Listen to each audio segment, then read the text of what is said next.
यूनान में हेलाक नाम का एक सेठ बेईमानी से धन कमाता था और लालची भी था। बेईमानी की कमाई कर वह बहुत अमीर तो बन गया था, लेकिन उसकी कमाई में बरकत नहीं थी और न ही उसे मानसिक शांति थी। उसकी कमाई कभी बीमारी पर खर्च हो जाती तो कभी चोरी हो जाती या फिर व्यर्थ के कामों में बर्बाद होती। लेकिन इस सेठ की बहू इलेना धार्मिक विचारों वाली और पाप कर्म से डरने वाली थी। सेठ को उसकी बहू अक्सर टोका करती कि अन्याय के पैसे से बरकत नहीं होती, आप बेईमानी करके धन मत जमा करो।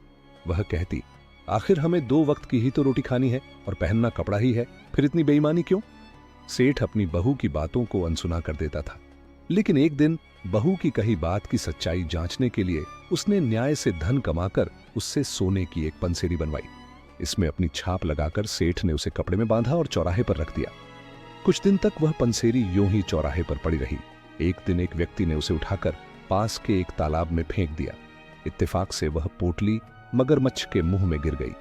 मछुआरों ने तालाब में जाल डाला तो मगरमच्छ उस जाल में फंस गया।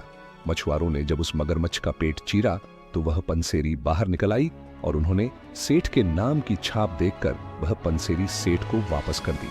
सोने की पंसेरी वापस पाकर सेठ बहुत खुश हुआ। सेठ को अब यह विश्वास हो गया कि न्याय का धन कहीं जाता नहीं है और अन्याय से कमाया हुआ धन कभी फलता नहीं है। इस सीख ने सेठ में ईमानदारी की भावना जगा दी। इसके बाद उसने अन्याय और बेईमानी करना छोड़ दिया और ईमानदारी से धन कमाने लगा।